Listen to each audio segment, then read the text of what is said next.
Tumekuwa tukiwajulisha tangu mwanzo kwamba tutakuwa na mgeni hapa studio na tayari amekwisha ingia, na huyu ni mkurugenzi wa Global Child Advocate Onesmo Itozia. Bwana Onesmo, kwanza karibu katika studio zetu. Nashukuru sana. Neema, wakati kabla ya matangazo kuna neno lilizungumzwa pale katika uchambuzi wa alikuwa akiufanya Fortunatus Kasomfi. Naam. Alisema personal non grata. Unajua ni taifa gani hilo neno? Sio Kiingereza, ujue hilo. Kilatini. Kilatini ndio. Chukua hiyo. Naam, karibu Bwana Onesmo. Nashukuru sana. Kwa kimechagiza. Kimechagiza Unajua maneno ya Kilatini kidogo yanatisha hiyo. Onesmo amesubiri kujua. Onesmo akataka kulinki, kuna malezi hapo. Tisha kidogo. Nawaza hii inahusiana na malezi. Inakujaje, nipokee namna gani? Karibu sana. Nakushukuru sana. Naam, tumemwalika hapa kuzungumza naye. Mada kuu leo tunazungumzia aina za malezi na matokeo yake. Na kama tunavyofahamu, wahenga wana maneno yao, wanazungumza kwamba mtoto umleavyo ndivyo akuavyo. Na imekuwa kawaida Bwana Onesmo, ndio maana tumekuita, kwa sababu siku hizi wazazi na jamii wote wamekuwa wakiwalalamikia watoto sawa kuwa hawana nidhamu na kuna wakati hawafanyi vitu sahihi. Lakini kuna maswali sasa yanatokea sasa hapo. Ni mzazi kwa mzazi sasa. Mtoto imeshakuwa hivyo. Lakini kuna maswali yanarudi kwa mzazi ambaye ndio miongoni mwa hao wanaolalamika kwamba watoto wa siku hizi wako hivi. Lakini swali linakuja, je, mzazi sasa au mlezi umempa malezi ya aina gani na matokeo yake ni nini? Sawa. Sasa ndio tumekualika leo hapa ili tuzungumze pamoja. Jamii wanasema inaparaganyika sasa hivi. Maadili imekuwa mtihani. Hebu tuambie, tukizungumza malezi kwa maana ya mzazi au mlezi kumlea au kumtunza mtoto, tunazungumzia mtoto, malezi ya mtoto. Sawa. Tunakusudia hasa nini, na nyie ndio kazi yenu na shughuli hii mnaitangaza? Nashukuru sana. Kwanza kabisa niseme malezi ni kitu kigumu. Yaani hakuna mtu ambaye anasema yeye ni mtaalamu wa malezi amekamilika. Malezi yanacheza kwenye mzani siku zote, na wazazi wanakutana na changamoto nyingi kwa sababu mazingira ya kulea hayawezi kuwa ya mzazi peke yake. Ni mazingira ambayo yametengenezwa, yanatakiwa yawe yamebebwa na jamii kiujumla. Yaani mimi inakuwa rahisi kwangu kulea kwa sababu kuna jamii inanizunguka na inanisaidia kulea. Kwa maana ni shirikishi. Sawa. Sasa malezi yanalenga kuona mwisho wa siku, nadhani hiyo ni kila mzazi ndio matamanio yake, kuona kwamba mtoto wake anaweza kumudu maisha baadaye, anaweza akapambana na changamoto zinazomkabili kiuhalali, lakini pia anaweza kutoa msaada kwenye jamii. Yaani ukimsikia mwanao saizi ni kiongozi sehemu fulani, anatatua changamoto fulani, kuna namna ambavyo kama mzazi unajisikia unafurahi kwamba yaani unaona umelea. Umelea. Sasa hapo ndipo inapokuja changamoto. Umezungumzia habari ya matokeo. Mara nyingi tunawalaumu watoto, lakini hatujiulizi ni nini ambacho tungefanya vizuri pengine asingekuwa hivyo, au ni nini ambacho tumefanya vizuri amekuwa hivyo, au ni nini ambacho hatukufanya vizuri kimesababisha hivyo. Sasa hapa kuna wataalamu wamekuwa wakifanya research mara nyingi kwenye masuala malezi. Wakagundua kwamba kuna aina 4 au namna 4, wanasema style 4 za malezi. Kuna wazazi ambao anatamani mtoto wake afanye vizuri, kwa anajikuta anamlea mtoto kiimla. Nikisema kiimla, unakusudia nini hapo? Kwamba anatumia mabavu kuhakikisha mtoto wake yuko salama. Kwa hiyo anatumia nguvu, ana matarajio makubwa sana kwa mtoto. Anatumia nguvu, anataka mtoto amheshimu, amsikilize, yeye ndio mwenye usemi wa mwisho. Kosa lolote lazima likutane na adhabu, tena ambayo ni takatifu, wanasema adhabu takatifu. Ahakikishe kwamba mtoto amenyoka. Kwa hiyo udhibiti wake kwa mtoto unakuwa mkubwa sana. Lakini sasa malezi yamepimwa kwenye mizani hiyo, nilikuwa nasema mizani miwili ambayo unakuja kuonekana kama 4. Udhibiti upande wa kwanza na uitikaji upande wa pili. Naposema uitikaji Namaanisha jinsi ambavyo wewe kama mzazi unamsaidia mtoto ili kufikia hayo malengo, kwenye mahitaji yake. Kuna ile ambayo unadhibiti asifanye tabia mbaya, asiende huku, lakini unakuwa pia unamsaidia, unaitika kwenye uhitaji wake. Sawa? Na uhitaji huo unaweza kuwa wa kisaikolojia, wa kihisia, wa kimwili, ukaribu wa mzazi na mtoto. Lakini kuna mzazi mwingine ambaye sasa ndio hiyo malezi ya kwanza ya kiimla, ambayo yeye hayo mambo mengine ya kihisia, kuwa ukaribu, kumsaidia mtoto, yale atakayojua. Anatarajia huyo mtoto awe na matokeo makubwa. Kwa hiyo mimi nataka uwe na tabia njema. Kwa hiyo yani fimbo zitatembea, yani ni mikwaju, ni kila kitu kinafanyika, matusi, kauli mbaya, kwa kisha anafikiri hivyo ndio anamfanya awe imara, aweze kufanya vizuri. Lakini matokeo yake huwa mara nyingi inaonekana hao watoto wanapofika kwenye jamii sasa, kwanza watoto hao siku akitoka nyumbani hatamani kurudi wengi, kwa sababu afadhali nimepumzika. Anakutana na mazingira tofauti na yale. Au mzazi akisafiri kwa muda. Yani mzazi akisafiri kwa muda au akienda kazini hayupo eneo ambalo anamuona, hayupo nyumbani. Na hawa watoto unakuta ni watoto ambao sasa hata akiwa mkubwa ni mtu ambaye anakuwa bila sheria, bila kusimamiwa, hawezi kufanya vizuri. Na yeye mwenyewe pia anakuwa pia mtata. Yani anapokutana na watu ni mtata, kwa sababu anaona ule mfumo aliokuwa nao ndio unapaswa kuwa hivyo. Na sio kwamba anaona. Yani unajua tabia zinarithishana. Yani mimi nikikaa na wewe muda mrefu, unazungumza mambo unayozungumza, najikuta sio kwamba mimi naanza kujifunza kwako kwamba ngoja sasa hivi nijifunze, yana najikuta zile tabia na mimi zinaanza kuwepo ndani yangu. Sasa kwa mtoto, kwa mzazi wake anapokuwa amemlea, inakuwa hivyo. Sasa aina ya pili ambao wazazi wengi ambao huwa nadhani tunaweza kusema ni wazazi wengi, ni mzazi ambaye sasa anatoa malezi pande zote mbili. Ana mahitaji yake, ana udhibiti kwa mtoto, lakini pia anatoa msaada kwa mtoto. Yani anatoa sapoti, anamruhusu mtoto amhoji kwa nini. Unajua kuna umri ambao watoto wanauliza maswali sana, kwa nini? Kwa nini? Kwa nini? Sasa wazazi wengi hawapendi hilo swali. Yani mimi nakutuma unaniambia kwa nini? Mimi nasema hivyo unasema kwa nini? Kwa hiyo unakuta mazingira ambayo mzazi anayatengeneza, huyu ambaye ni wanasema sasa huyu wa mamlaka au wanamuita wa kidemokrasia, yeye anaweza kumsikiliza mtoto, anaulizwa maswali, anajibu. Mtoto anakuuliza, wakati wewe unapokuwa na sheria ya mtoto, nyinyi ni watu ajabu, mliishi maisha gani? Mzazi anaanza kumweleza, anamfafanulia. Mtoto anaelewa. Kwa hiyo hawa watoto wanaonekana ni watoto ambao wakikua wanakuwa balanced. Anakuwa anaelewa, anaweza akatoa msaada kwa watoto wengine na kwa watu wengine, anaweza kujituma, anaweza kujisimamia, kwa sababu uwezo wake wa kujisimamia ni mkubwa, maana hata nyumbani alipewa uhuru wa kufanya majukumu na kufanya maamuzi. Kwa hiyo hilo ni kundi la pili. Kundi lingine la aina ya malezi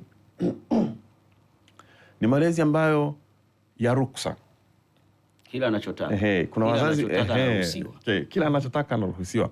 Mzazi yani anasema mwanangu hapati shida. Mimi sitaki, nilipata shida. Kuna wale wanasema nilipata shida, mwanangu hapati shida.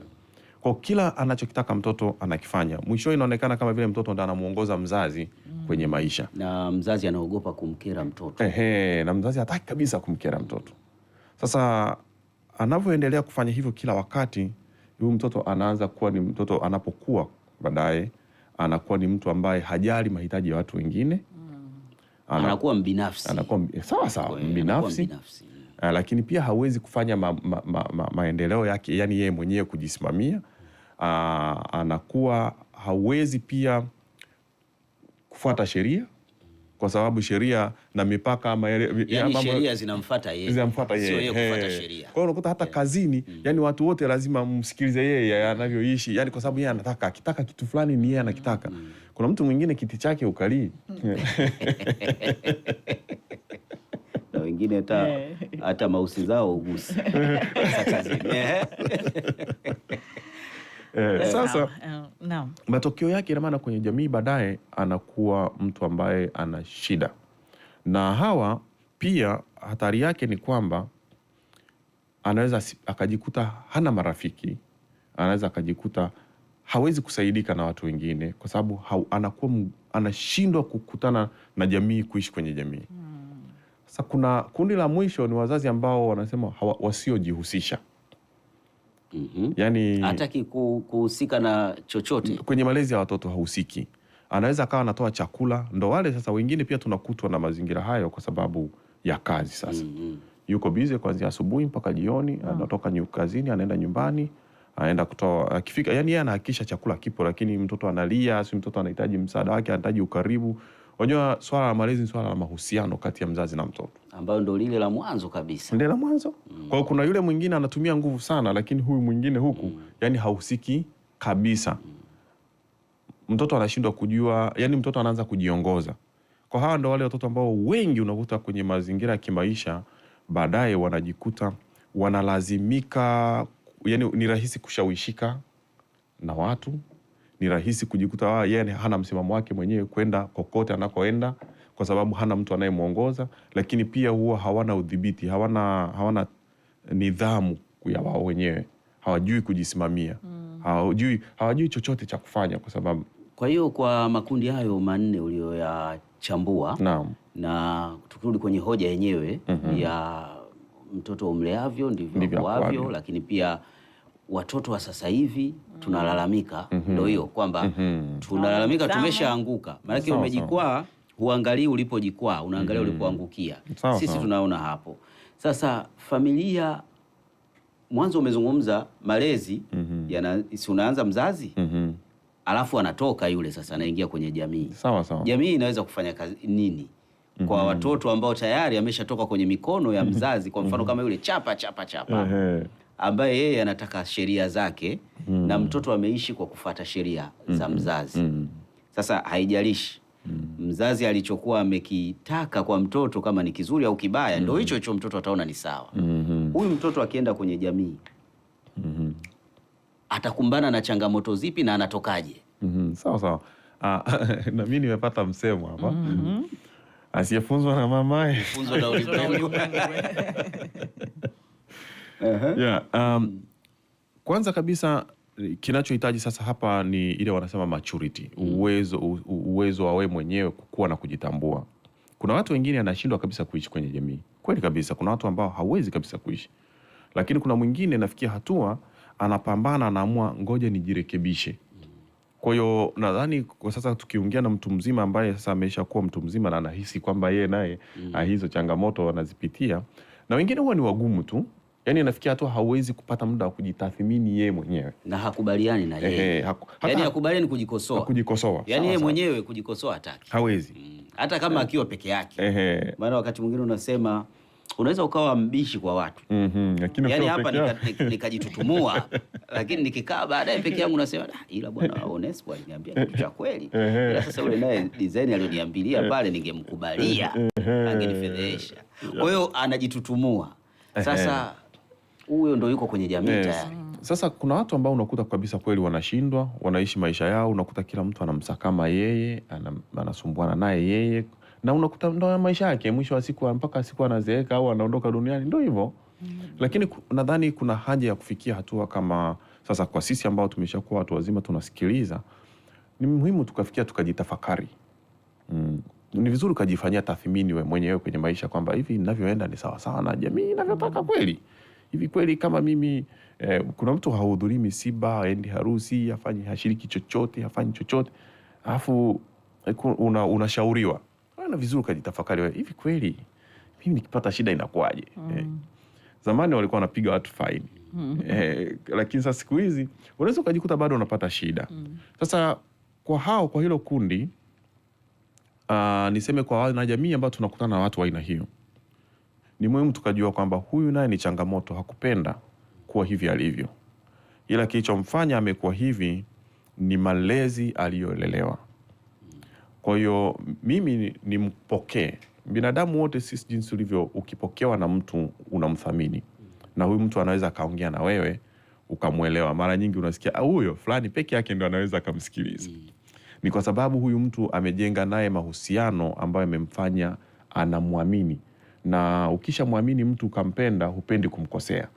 Kwa hiyo unapata nafasi ya kumsikiliza, unapata nafasi ya kutafakari. Kwa hiyo tuwape nafasi watoto ambao tunaona wana tabia ngumu, Umezungumza hicho cha kutoa nafasi na tunazungumzia sasa jamii tulionayo.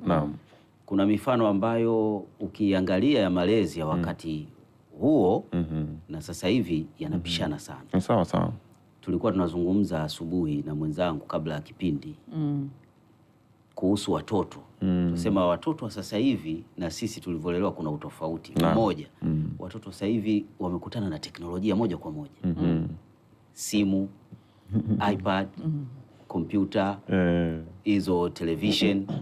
Walimu wao wanaweza kuwa sio sisi tena. Sawa sawa. Sababu mtoto mdogo anaweza kuifanyia tathmini ile simu, akaingia sehemu ambazo akajifunza mambo yote anayoweza ambayo wewe hata mzazi wake unaweza usijue. Lakini yeye hiyo elimu anayo kutokana na hiyo teknolojia. Sasa mtihani uliopo na tunazungumzia jamii hii sasa. Sawa sawa. Kwamba hawa watoto ambao tunawalaumu wanapambana pia na teknolojia, alafu wanapambana na malezi ya wazazi. Sawa sawa. Tunakwendaje sawa baina ya sisi wazazi na wao ili tusipishane? Umesema vizuri kabisa. Kitu ambacho mimi nimegundua ni kwamba watoto hawana shida. Na umesema vizuri kwamba miaka ya nyuma sisi tulivyolelewa ni tofauti na tulivyolea watoto wetu. Na ni kwa nini? Kwa sababu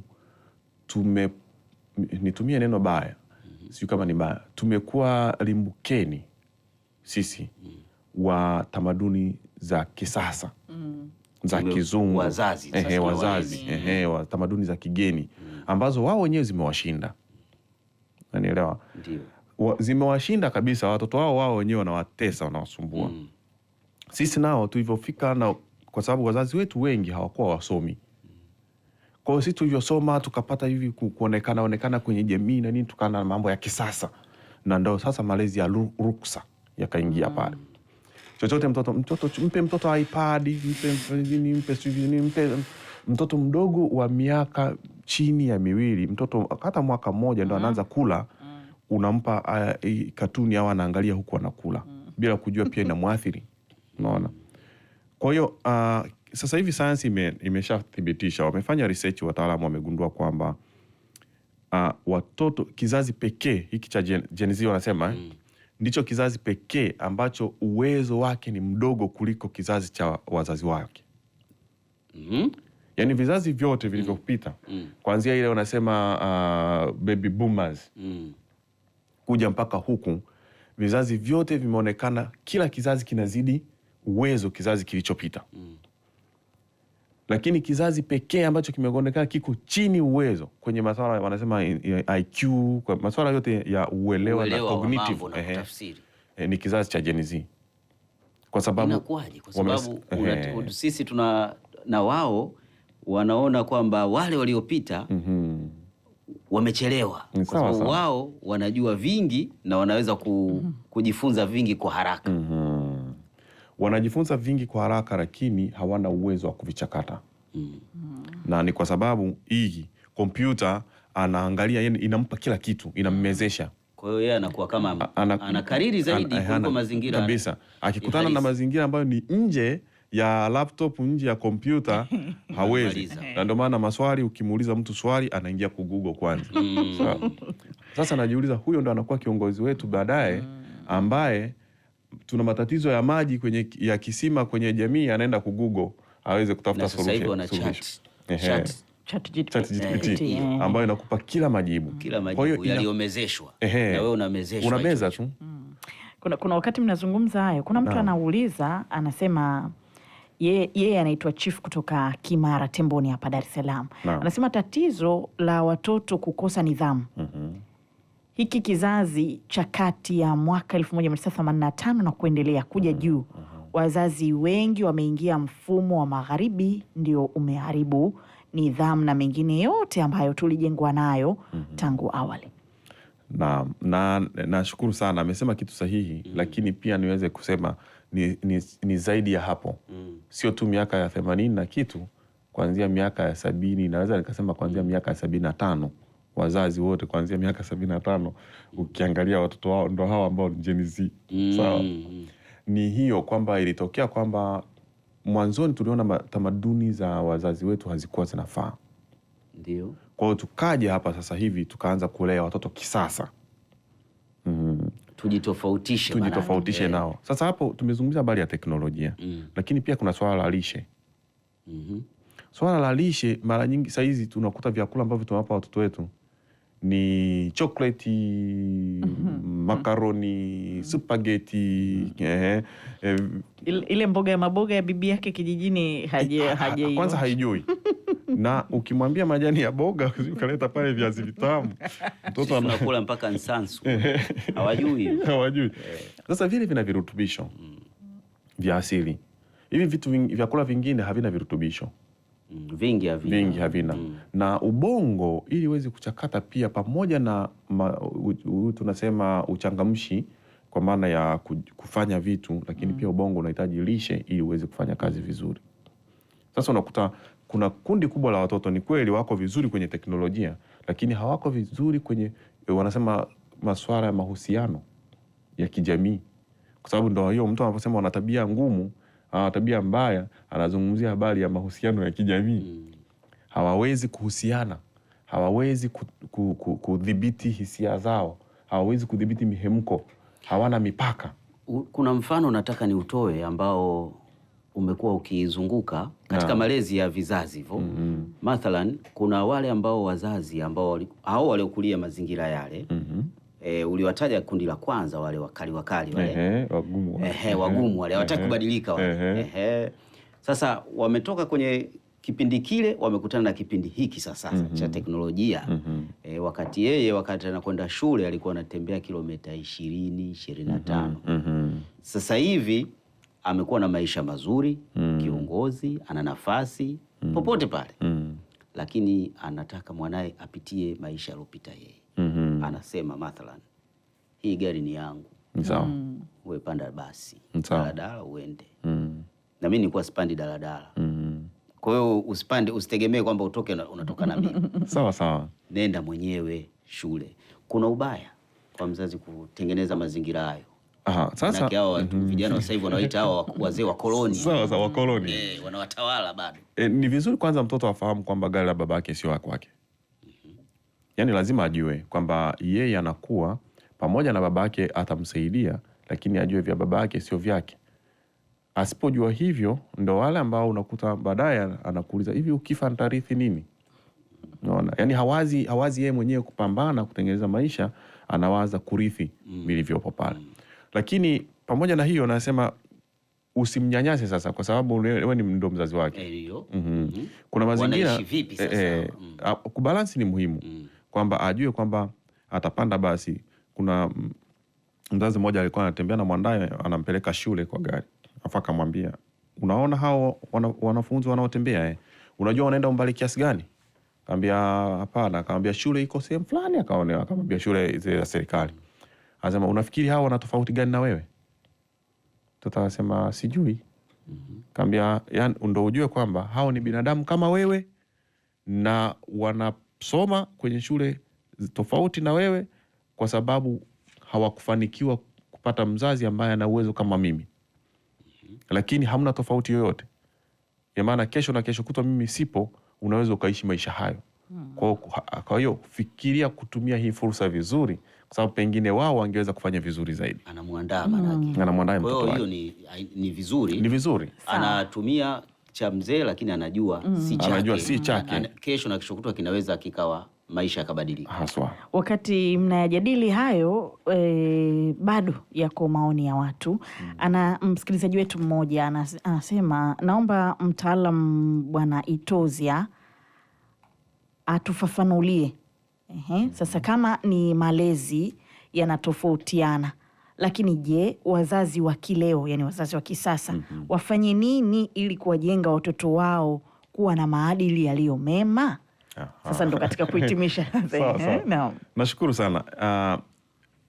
Kuwa na maadili nimesema yale malezi. Katika malezi tunapokuwa tunatoa malezi, lazima tutoe udhibiti kwa watoto.